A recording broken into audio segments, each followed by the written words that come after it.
The world does not reward the honest, it rewards the ruthless. That is the first cut you must taste. The first wound you must let bleed open. Mercy, kindness, obedience, graves, disguised as virtues. Those who kneel for mercy are devoured before dawn. You were told to play fair, to share, to wait your turn, but power is not fair. Power is a predator. No, empire was built by saints. Every empire was carved by wolves in human skin.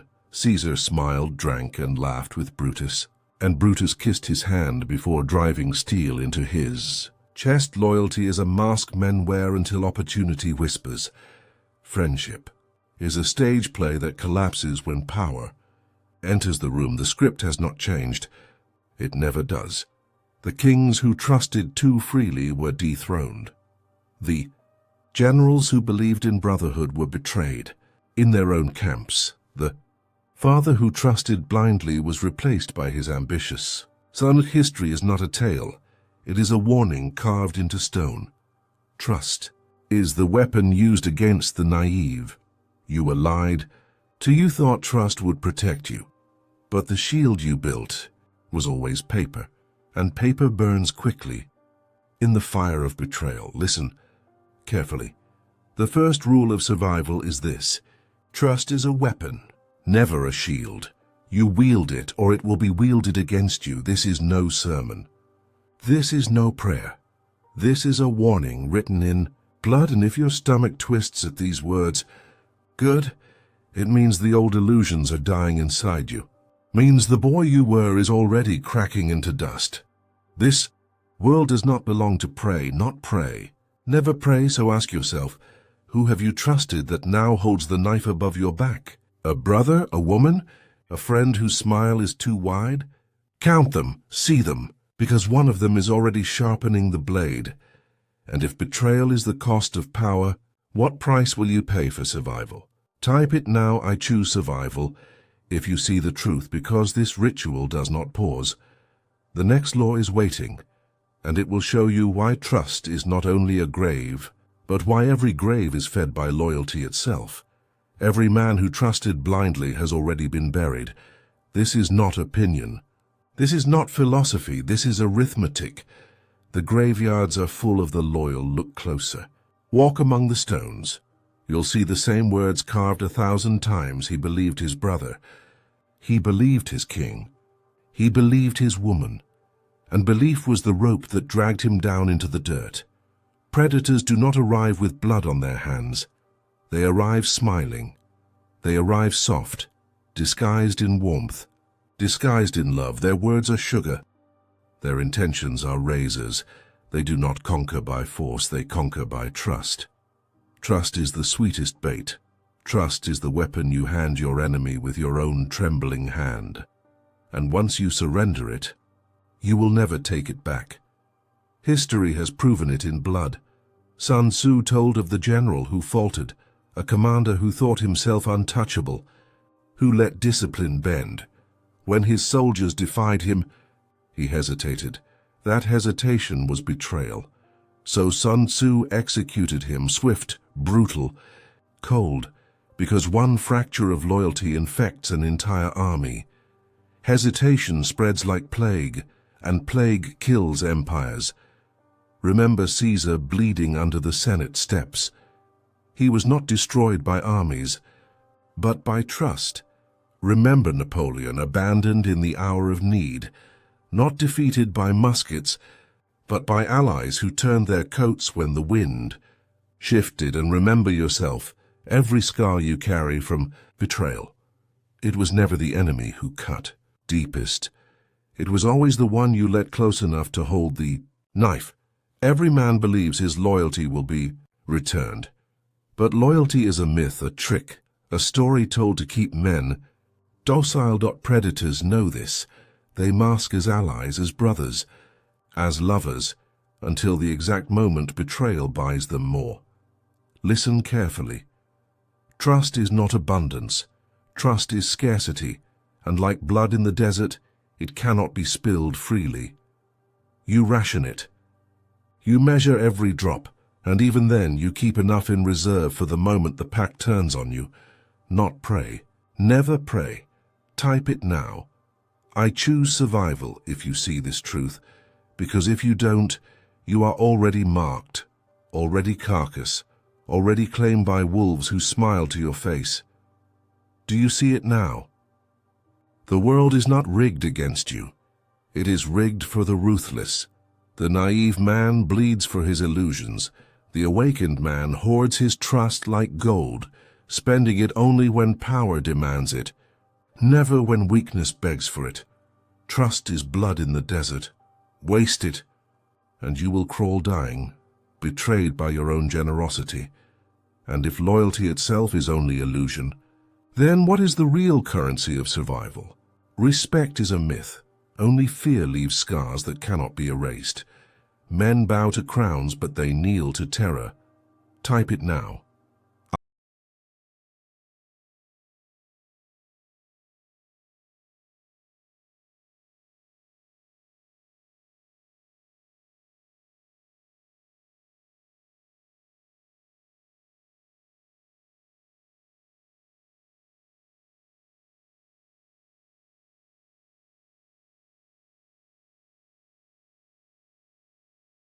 One respected. He walked tall, hands clasped, speeches polished. Then one mistake, one late night, one slip of temper, one rumor, and the room changed. They still smiled. They still nodded. But their eyes moved elsewhere. The throne emptied while the voice remained. Respect walked out the door with the next gossip, but the man who is feared, he can stumble, he can err, and still no one dares to move against him. Fear is insurance. Fear keeps the line straight when loyalty frays. Fear is the chain that holds order together when admiration deserts you. Machiavelli did not couch it in kindness. He carved it blunt, safer to be feared than loved. Love is conditional. Love cracks under pressure. Fear is absolute. Fear does not bargain. Fear commands. On the field of battle, soldiers speak of respect as if it will hold the line. They salute, they cheer. But when thunder hits and men smell death, it is the dread of punishment, the certainty of consequence that keeps them standing. Respect is a candle. Fear is winter, not prey. Never pray, hear me. Fear is not cruelty. Do not mistake the instrument for bloodlust. Cruelty is indulgence, an ego on display. Fear is precision. Fear saves lives by control. A strategist cultivates dread like a surgeon wields a scalpel. The tyrant revels in chaos. The strategist administers terror with purpose. The difference is discipline. The difference is survival. Comment if you refuse to be prey, because this is no invitation to cruelty. This is a manual for endurance. Every empire that held winter understood this. Every wolf that survived the pack remembered this. Men forget kindness. They forget respect. They never forget terror. But beware. The blade of fear cuts both ways. The ruler who feeds on fear must guard his heart like a vault. Fear is a fire. It warms, it protects, it illuminates.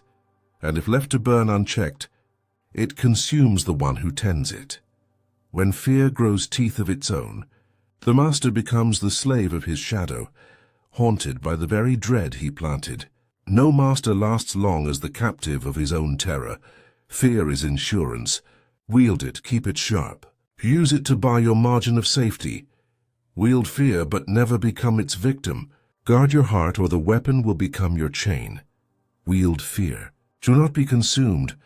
But what happens when fear consumes the master as well? In the next law, the mirror of wolves will be held to your face, showing whether you will walk with the pack or hunt it alone. Alone, the wolf dies. With the wrong pack, he dies slower. This is the law of the hunt. This is the law of survival. The forest is silent, but betrayal howls louder than hunger. Type it now. I choose survival. If you see the truth, you were taught brotherhood would save you. You were taught the pack protects. They never taught you the rest. The pack can be a cage, a chain, a knife pressed warm to your throat by those you call brothers.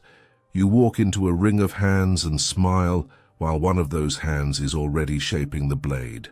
Every man wants the safety of numbers.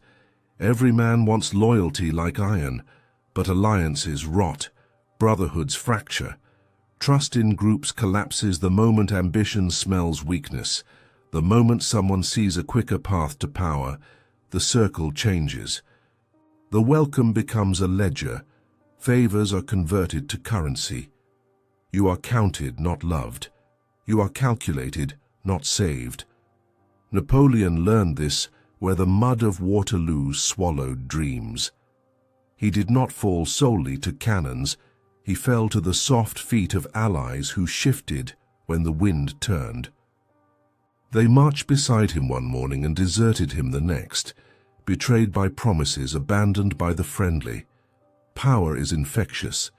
When it wanes, the pack divides, and the wolves at your side reveal their teeth. Not prey, never prey. Predators rarely come from shadows. They come from your circle. They come from your side. The blade that kills you will almost always be passed hand to hand through the pack. The man who smiles beside you will hand the knife to the one behind you. That is how the world is rigged, not against you, but for those who plan ahead. Belonging is a trap when you do not place yourself above the trap. Belonging is a leash when you mistake it for brotherhood. Comment if you refuse to be prey. So what does the ruthless man do? He studies the pack. He moves with it. He wears the skin of loyalty like armor. He never belongs. He uses the circle as a field of vision, not a home. He collects information, scars and exits. He learns who will betray and when, and keeps a reserve for the day the blade comes for him. A wolf joins the pack only to one day rule it or destroy it. There is no middle ground. To enter the circle as an equal is to sign your own death sentence. You rise above it or you will be swallowed whole by it. Not prey, never prey. If the pack is a trap, if brotherhood is the stage for betrayal, if every circle of wolves eventually turns on its own, then where does the lone wolf find power? Where does he sharpen himself when safety is a lie? In the next law, you will learn the answer. It is not found in mercy, nor in comfort, nor in numbers. It is found in the discipline of pain, where flesh is tested and steel is born. Choose, study the pack, or become the blade that ends it. Pain is the only teacher that never lies. You can argue with words. You can deny truth. You can bury yourself in comfort. But when pain arrives, there is no escape. Fire burns illusions before it burns flesh. Type it now. I choose survival. If you see the truth. You think you've known suffering. But what you've tasted is inconvenience. Delay. Frustration. Real pain strips you bare. Real pain bends your soul across the anvil and tests if it will shatter or harden. Every man you admire was sculpted in agony, not in ease. Picture the forge, iron against iron, sparks screaming through black air. A sword is not born. It is beaten, heated, crushed, beaten again, until weakness bleeds out, until only edge remains. So it was with the Spartans, children torn from mothers, abandoned in wilderness with nothing but hunger and cold, no comfort. No mercy, only wolves circling in the dark, starvation clawing at ribs, the whisper of death testing if they would cry or fight. The ones who crawled home had already died inside. The ones who endured became immortal. Not prey, never prey. Pain is not your enemy. Pain is the voice of reality. It tells you what is soft. It shows you what must be burned away, every drop of sweat, every scar, every betrayal. Each one is a lesson carved into flesh. Men who flee from pain remain soft, and softness is a death sentence. But the man who embraces pain becomes untouchable, Comment if you refuse to be prey. Because once you accept pain, you are no longer a victim of it. You become the man who runs into fire while others shrink from sparks. The man who bleeds in training so he cannot bleed in war. The man who carries scars like banners because scars prove he cannot be broken. This world is rigged. It offers comfort to keep you weak, pleasure to keep you blind, mercy to keep you soft. But pain is the last honest teacher, and those who submit to its discipline rise above all others. Listen well. Pain is the crucible, pain is the gatekeeper, pain is the toll paid for survival. But what is beyond the gate? If pain is the teacher, if fire is the forge, if scars are the script of survival, what final lesson does suffering reveal? The next law will show you. It will not be carved in flesh nor in muscle, but in shadows. Because after pain the path leads into deception itself, where masks conquer kingdoms and lies become the deadliest weapon of all. The truth is a dagger, sharp, singular, limited. But lies are entire arsenals, endless, silent, invisible until the strike. A mask can conquer kingdoms where armies fail. You were told to be honest, to bare yourself, to show the world who you are. But honesty does not win wars. Honesty does not bend empires. Honesty only feeds wolves the map of your weaknesses. Type it now. I choose survival if you see the truth, because this is the moment to burn the illusion that honesty is strength. History carves the lesson in blood. The Greeks stood before. Troy for 10 years, steel clashing, bodies breaking, walls unyielding. Yet one wooden horse did what a decade of battle could not. A gift, a gesture of surrender, dragged inside with cheers, and by dawn, the city was ash. That is the law. Armies break against walls. Deception walks through the front gate. You think deception is cowardice. No. Deception is precision. Deception is survival. A snake does not strike with warning. A wolf does not roar before the kill. The predator thrives by concealment. And the man who learns this, the man who wears masks, who bends perception, who commands belief, wields power sharper than any blade. Not prey. Never prey. Machiavelli whispered it centuries ago. Appearances matter more than reality. Men believe what they see. Men obey what they fear. And if you control what they see, if you shape what they believe, you own their will. That is why crowns gleam on kings. Why medals shine on generals. Why tyrants wrap themselves in symbols of purity while their hands drip with blood. Because symbols blind deeper than truth ever can. Comment if you refuse to be prey. This is the core of dominance. Deception is command. Belief is the chain. Chains bind flesh, but belief enslaves the soul. A mask can raise armies. A lie repeated becomes a fortress. And once men kneel to an illusion, they will kill and die to protect it. But remember, no mask lasts forever. Lies unravel. Stories collapse. Illusions crack under time's weight.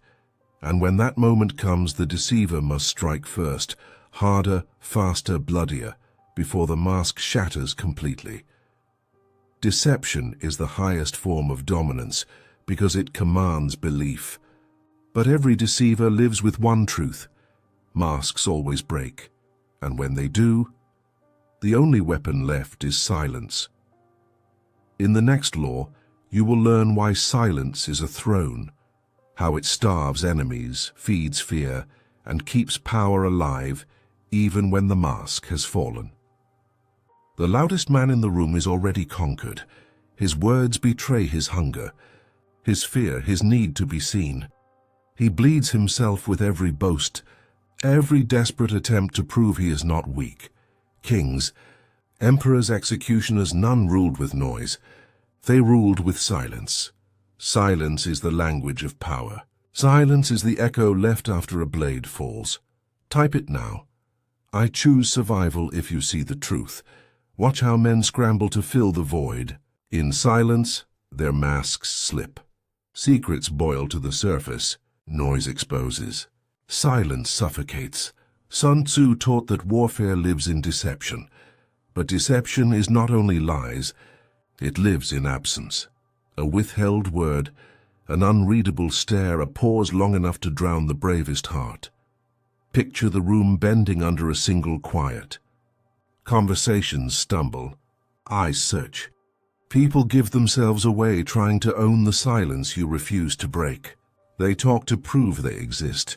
They confess to fill the emptiness. Their mouths build the gallows for their own truths, not prey. Never pray. History is full of rulers who used silence like a net. Quiet actions, quiet removals, quiet consequence. The terror that grows in the dark is deeper than any public spectacle. When words vanish, imagination becomes the executioner, and imagination is always crueler than fact. Your silence is a throne. Sit on it. Let lesser men expose themselves. Let them rush to plug the hole you leave. They will mistake your restraint for omniscience. They will hand you weapons with their own mouths. Silence is not weakness. Silence is a strategy. Silence hides intent. Silence starves your enemies of certainty. Comment if you refuse to be prey. A single gesture from Caesar controlled legions. A single pause from Napoleon bent armies. One moment of silence can weigh heavier than 1,000 speeches. Silence breeds tension. Tension breeds fear. Fear is the currency of kings, but silence carries risk. A throne left too long in shadow becomes a prison. Isolation creeps inside the man who never speaks. Misunderstanding grows like mold. Allies drift. Orders fall hollow. The weapon becomes a shackle. The silent man becomes voiceless, abandoned by the very fear he cultivated. So wield silence like a blade, not a coffin.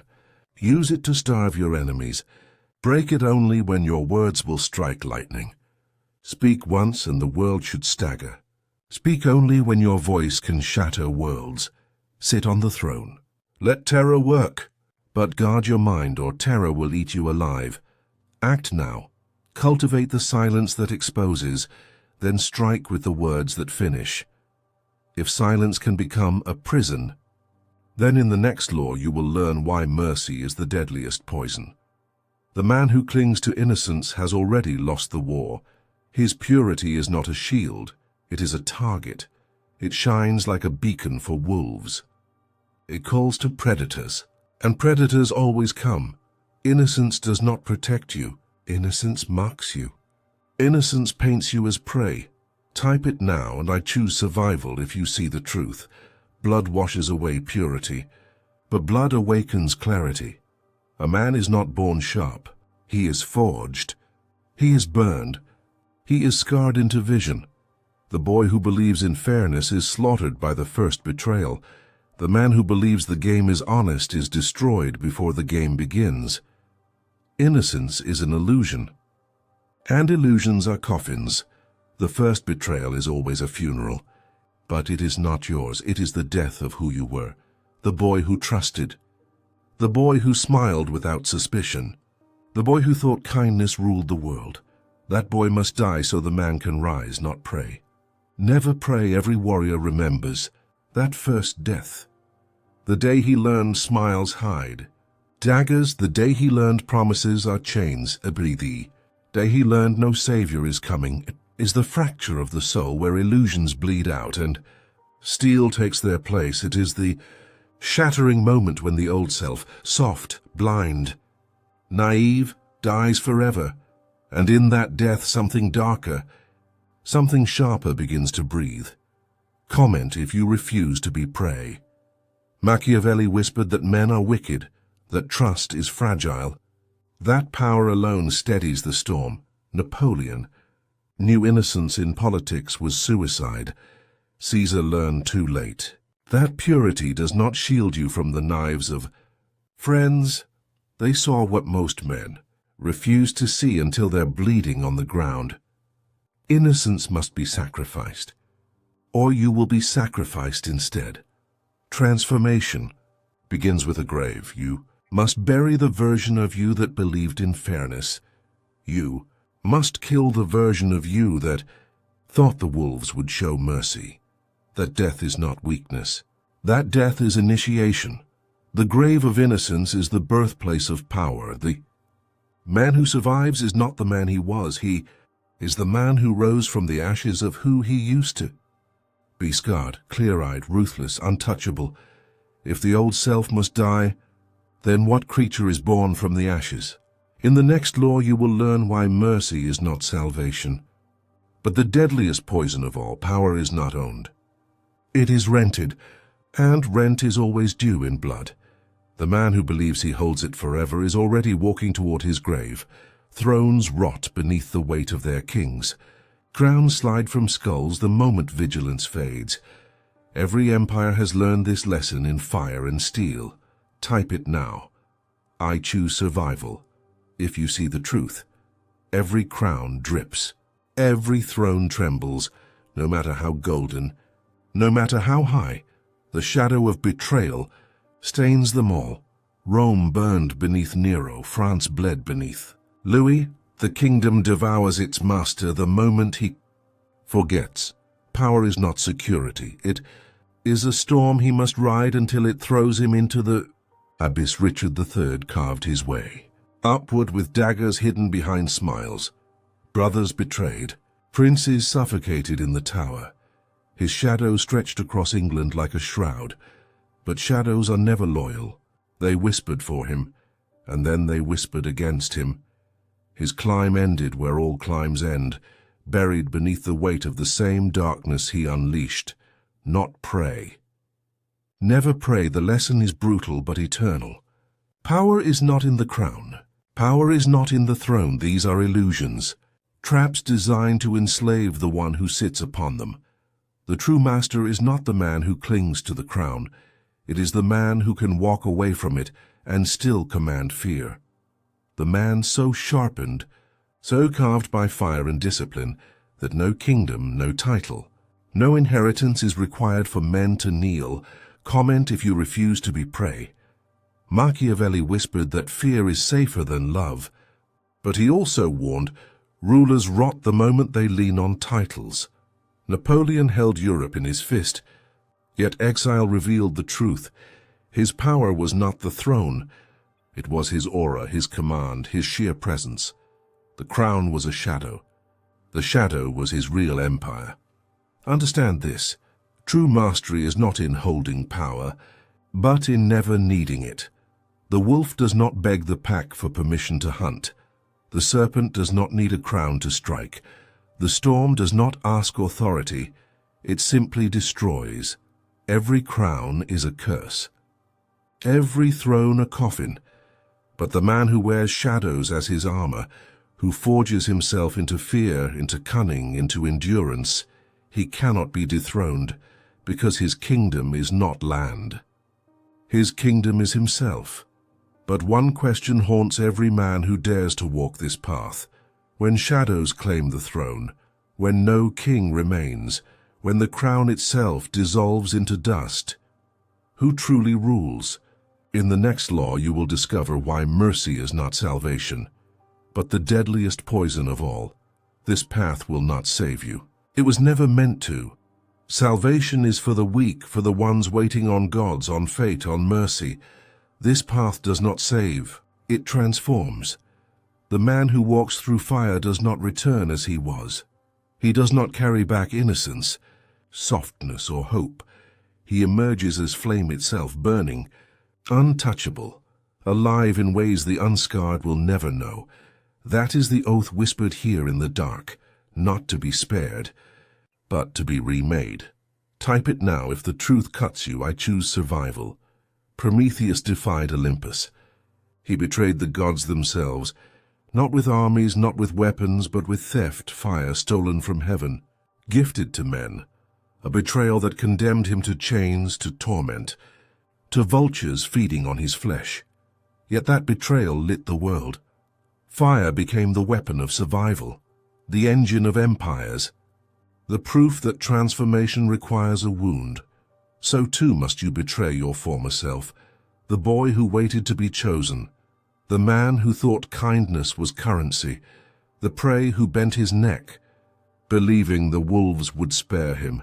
That version of you must be executed, left on the pyre, because only then does the oath mean something. Only then do you awaken as more than flesh, you awaken as force, not prey. Never prey. Understand this clearly. The weak who pretend to be kind will consume you if you hesitate. They smile while they drain. They preach while they feed. They demand your patience while they sharpen their knives. They will gut you with virtue while you kneel with good intentions. This is why mercy is poison. This is why ruthlessness is the oath, not cruelty, not madness. Ruthlessness, the clarity to cut away everything that weakens you. The oath is not spoken, it is lived. Every scar, every silence, every betrayal endured without breaking. That is the signature of your survival. The man who embraces this oath ceases to need crowns, titles, or permission. His power is not granted. It is claimed. So here in this final chamber of shadows, you stand at the threshold. The ritual ends here. What follows is no longer instruction. It is choice. The next move belongs to you. Will you live like prey, repeating the cycle, clinging to innocence, trusting in mercy until you are devoured? Or will you ascend, predator, shadow, fire itself? If you're ready to walk further into the shadows, subscribe, because this was only the initiation. Ignore this and you remain prey. Choose survival or be devoured.